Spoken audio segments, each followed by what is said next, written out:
Oh hey, didn't see you there. Nah, I'm just kidding. I'm a link team. Welcome to the new segment, Super Gluing Your Fingers Together. Today we're going to go over like how you create that sweet line work in your models using enamel paints, which is something not many people do.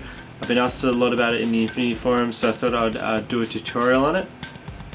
So basically, it just saves you a lot of time from working your way up from like a really dark black, grey, all the way up to white, because seriously, ain't nobody got time for that, so let's get into it. So in this tutorial we are going to go over how you get this nice kind of panel lining effect using enamels and terps. So basically, take your model, prime him in the colour that you want, and then shade over it or paint over it with the airbrush in the colour of the armour that you desire. I chose, was it USAF light grey, so that went on really well, and I then finished it off with a matte varnish just to kind of seal in the colour and help the enamel then flow over, and it won't affect the layers underneath. So my matte varnish, I use AK Interactive.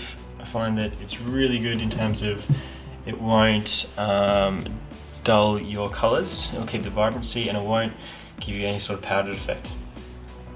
So we'll grab our dude, and it's going to be extremely hard for me to try and paint this, but we'll give it a go. I'm using the AK Interactive OIF and OEF wash for his armour panels. I then, in some areas where the cabling and the wires are, I use Windstreak and Grime, and with a combination of where I want a bit more warmth, I'll use Rust Streaks. So let's give it a go. Grab your model and a really fine paintbrush, because the less you have on the brush, the better. I'm just going to dunk my brush in the enamel, get a bit of terps on it as well, get a good consistency. Okay, here I'll just find where I want it to go, so I'm just going to add, like, oh shit, I missed. Add a drop under his knee there, so it's not too bad that I missed. I'll just now clean that up and show you how that works. So there's a little bit of enamel there, but it's basically using the erase tool on Photoshop just with that terps.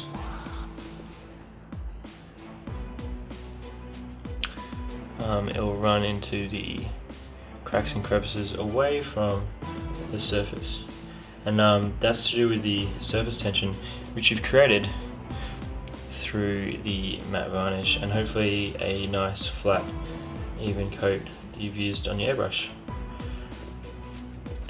So like you work in layers as you do normally with acrylics, and you slowly just add colour to the panels and depth. Okay, so once you've kind of marked all the kind of panels and you've gone in with your enamel, you then want to add a little bit of a highlight to the armour, not too much I find for this sort of look. You just want to hit the spots where the light would hit. So for that I use this white grey here, and I basically just find the places where the light would hit. So for example, top of his kneecaps, those little vents, the top side of his front carapace, tops of shoulder pads, kind of along where his hands are, and you just kind of go in there, make sure you use really watered down. I use a wet palette to get this effect, so basically just mix my colours in there, almost to the same consistency, probably a little bit more milkier than you would for airbrush consistency. And once I've got all my white grey highlighted out, I'll then go in with a bit of dead white, and sometimes I mix this in with the white grey to achieve a little bit more contrast. So on the helmet, for instance, that is almost worked up to a pure dead white. And some of these little spots here, like the little square in his shoulder pad there, the front of that little arm, it's just slowly blended up. And it just gives not an extreme highlight, but a subtle highlight that I think is quite effective. And for the yellow, I find if you want to add those kind of cool little spots of interest, which you see on kind of Gundams and I guess anime and other mech sort of things are used, this is a really interesting color. I kind of found it by mistake. It is orange fire, and it looks really vibrant, but it's quite transparent and opaque. So I think that's just with the Game Air one. I'm not sure with the other versions of Game Color and stuff if they are as opaque, but it gives this really nice yellow. I've used it just in like little areas like the back of backpacks, just to tie in my arm. And I've got to add more, as you can see there. It's a cool little highlight.